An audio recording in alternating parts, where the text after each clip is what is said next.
If you enjoyed this podcast, please consider liking, sharing, and subscribing to the channel.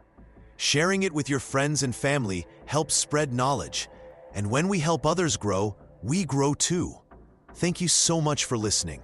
Let's dive into the podcast. Construction and early tragedies.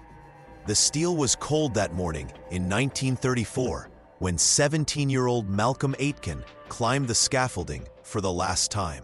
The shipyard in Scotland buzzed with activity as hundreds of workers shaped what would become the world's most famous ocean liner.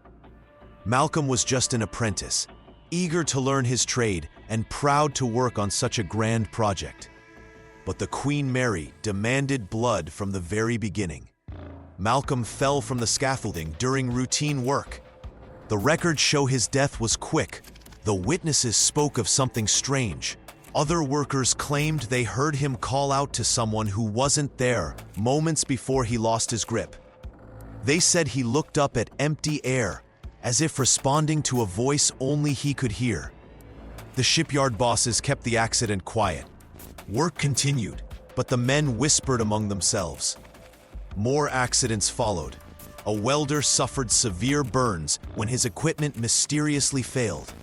A crane operator reported his machine moving on its own. Small incidents added up, creating an atmosphere of unease. The ship's construction took longer than expected. Delays plagued the project, and costs soared beyond original estimates. Workers began to notice patterns. Tools vanished and reappeared in impossible places. Strange sounds echoed through the half-built hull during night shifts. Some men refused to work alone in certain sections of the ship. When the Queen Mary finally launched in 1936, hope filled the air. The massive liner represented the pinnacle of human engineering. Crowds cheered as she entered the water for the first time. But even during her maiden voyage, darkness followed.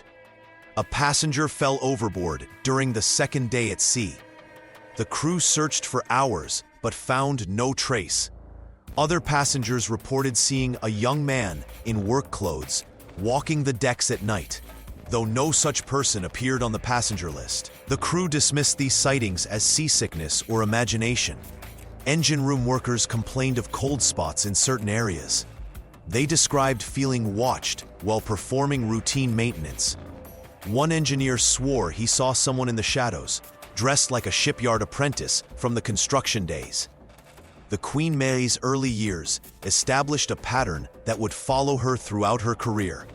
Every triumph came with tragedy. Every celebration was shadowed by loss. The ship seemed to collect stories of the departed, holding them close like treasures in her vast steel heart. Malcolm Aitken's death was just the beginning. His name appears in official records, but his presence would be felt long after the paperwork was filed away.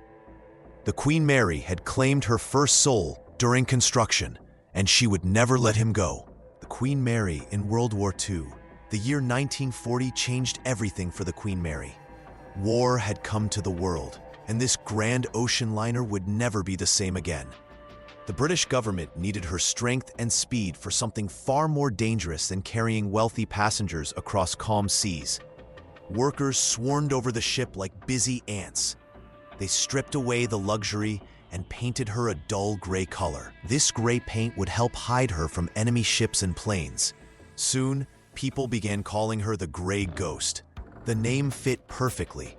She moved fast through dark waters, appearing and disappearing like a spirit. The Queen Mary now carried soldiers instead of tourists.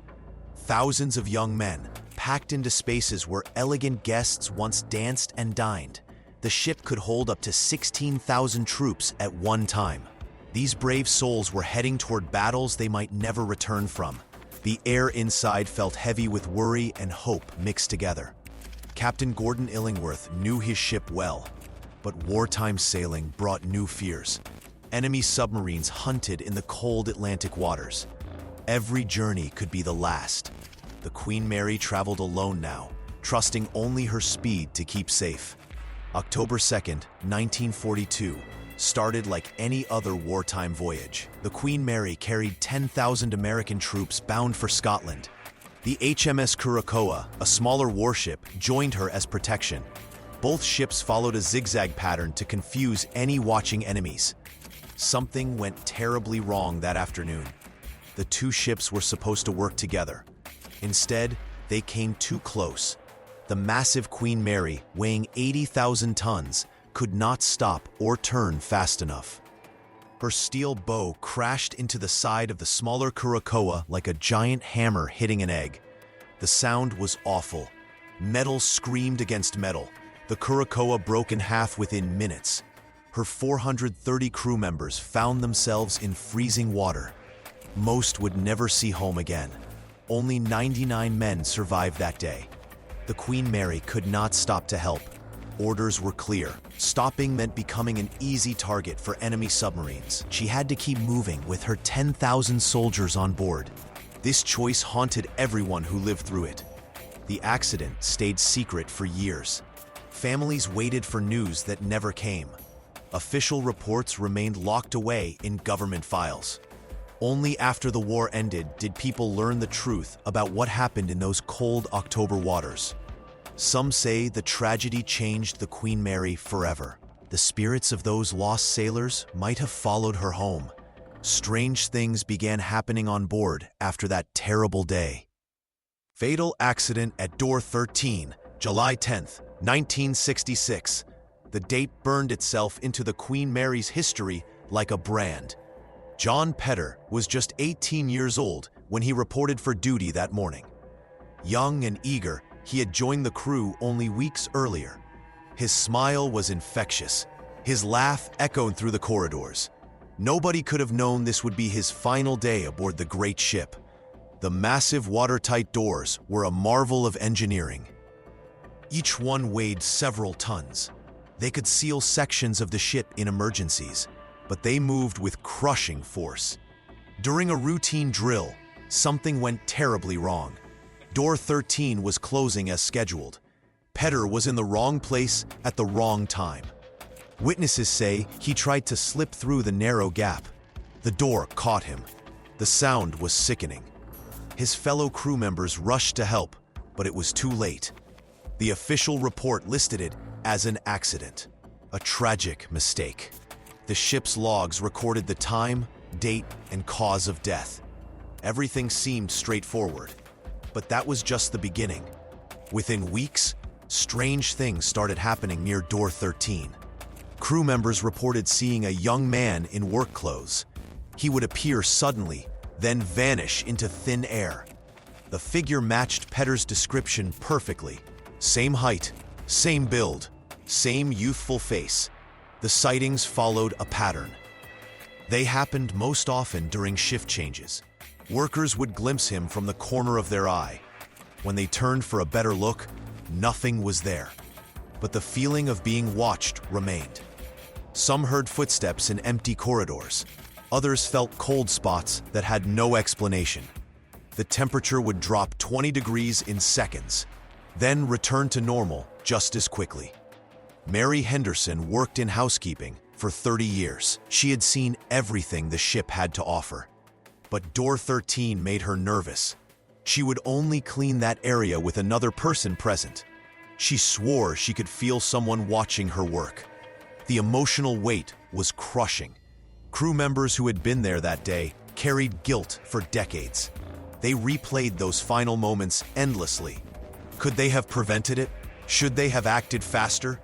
The questions haunted them more than any ghost ever could. Visitors began reporting encounters too. They described a sad young man who seemed lost. He would appear in photographs that showed nothing unusual when taken. Security cameras caught shadows moving when no one was there. The ship kept detailed records of every incident. The reports piled up year after year. Each one described similar experiences.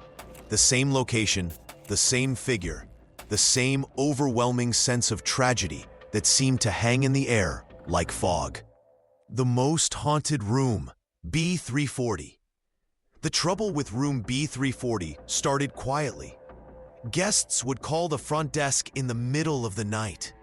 They complained about water running in the bathroom when no taps were on. Others heard voices speaking in languages they could not understand. Mary Chen worked the night shift at the Queen Mary Hotel for 12 years.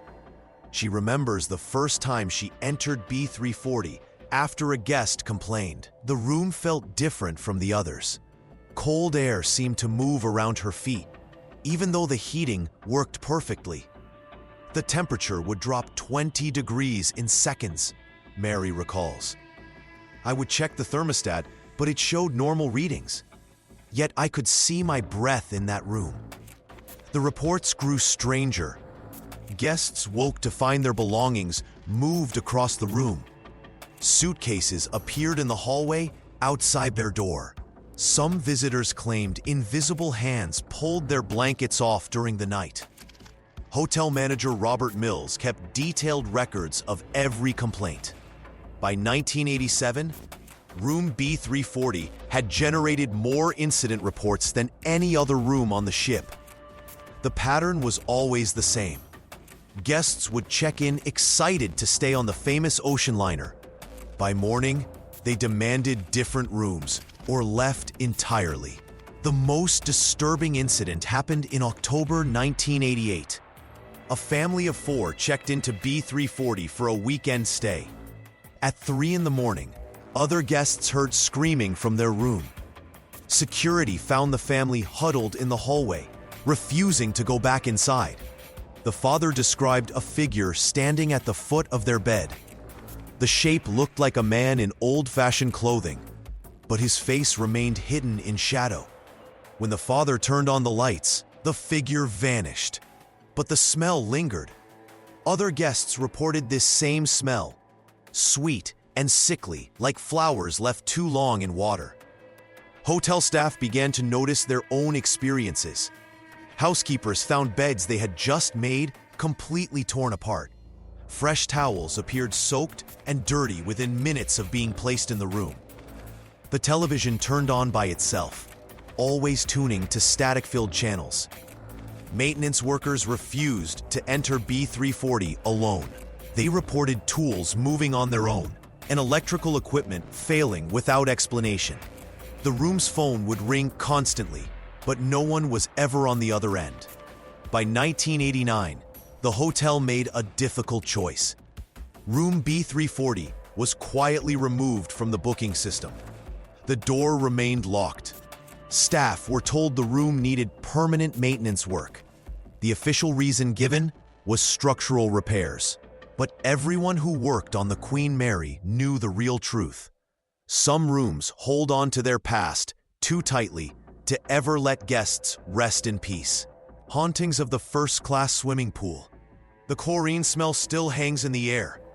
Though water hasn't filled the first-class swimming pool for decades, security guards making their midnight rounds often pause here, listening. They hear it too, the soft splash of invisible swimmers in an empty pool. The Queen Mary's most famous ghost lives in these depths. They call her Jackie, and her story chills even the bravest night watchman. During the ship's golden years, a young woman drowned in this very pool. The official records remain vague, but the witnesses never forget what they've seen. A security camera once caught something impossible.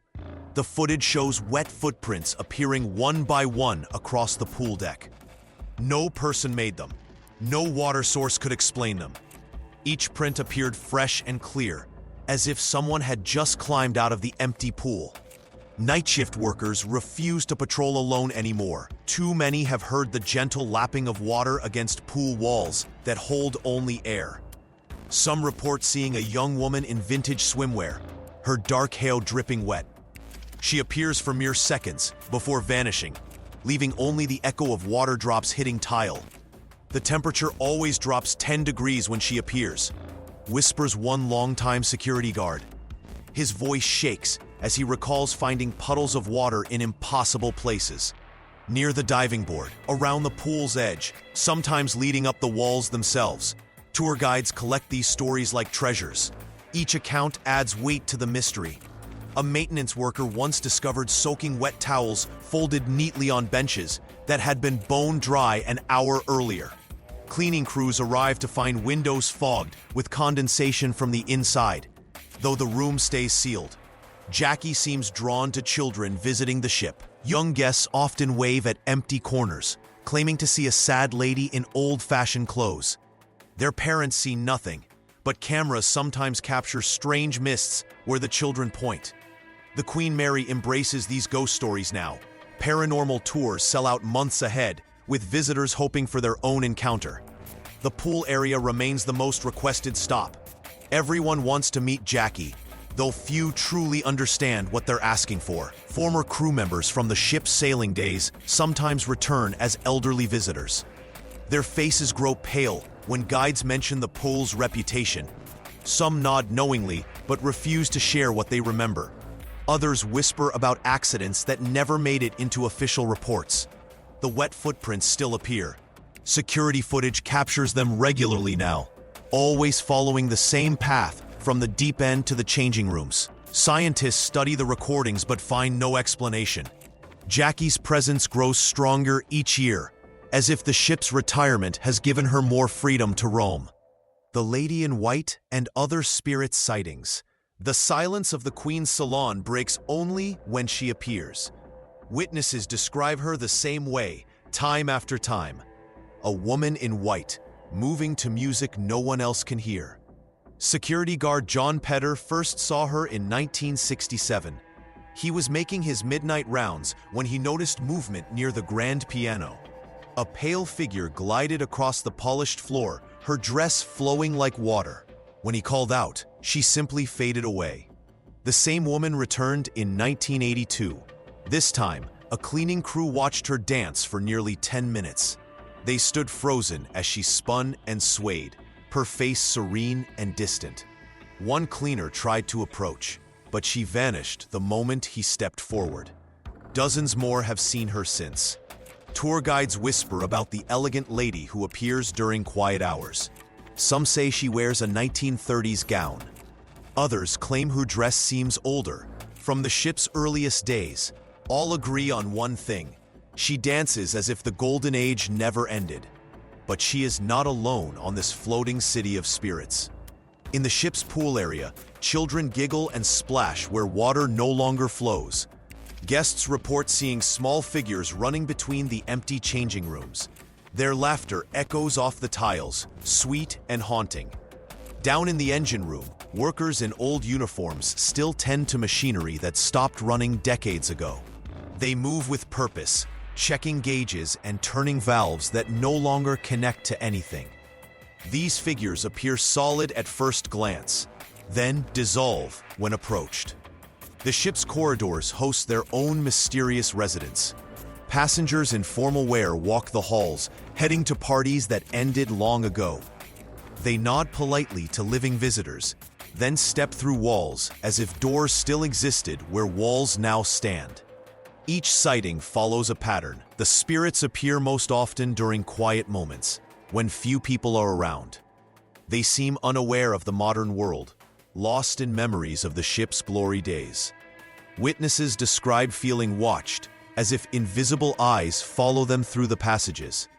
These encounters span decades, reported by hundreds of different people. Security guards, tour guides, visitors, and staff all tell similar stories. The details remain consistent across time and witnesses, a remarkable fact that puzzles investigators. The Queen Mary has become a collector of these moments, preserving not just artifacts, but the very essence of lives once lived within her steel walls. Paranormal investigations and modern encounters. The ghost hunters arrived at midnight with bags full of strange machines. Their electronic tools beeped and flashed in the darkness of the Queen Mary's empty hallways. These weren't wild believers chasing shadows. They were serious researchers with college degrees and expensive equipment. Dr. Sarah Chen set up her thermal cameras in the engine room where workers had died decades ago. The temperature dropped 15 degrees in seconds. Her machines showed cold spots moving through the air like invisible people walking past. No wind could explain it. No air conditioning system ran that deep in the ship. Professional psychic medium James Rothwell walked the first-class pool area with his eyes closed. He had no knowledge of the ship's history before boarding. Yet he described a young girl in a 1930s dress who drowned there. Hotel records later confirmed a child named Jackie had indeed died in that exact spot during the ship's glory days. The electromagnetic field detectors went crazy near room B340. Every investigation team recorded the same results. Compass needles spun wildly. Digital cameras malfunctioned. Voice recorders captured whispers in empty rooms. One team's infrared camera filmed a figure walking through a solid wall. Visitors shared their own spine-chilling experiences. A businessman from Chicago felt invisible hands push him down the stairs. A family from Australia heard children laughing in the abandoned nursery at 3 a.m. Security guards quit after seeing ghostly passengers in formal evening wear dancing in the empty ballroom. The evidence piled up year after year. Temperature changes that defied physics. Voices captured on dozens of different recording devices. Photographs showing mysterious figures that weren't there when the pictures were taken. Even skeptical scientists struggled to explain what they witnessed. Yet questions remained. Why did some investigations find nothing at all? How could ghosts affect electronic equipment but leave no other physical trace? The ship's metal hull should block most radio signals. So where did those mysterious voices come from? Teams brought in more sophisticated gear, seismic monitors to detect footsteps, air quality sensors to measure unexplained chemical changes, computer programs that analyzed voice recordings for hidden patterns. Still, the Queen Mary kept its secrets. Each investigation raised more questions than it answered. The ship seemed to decide when it wanted to reveal its mysteries and when it preferred to stay silent.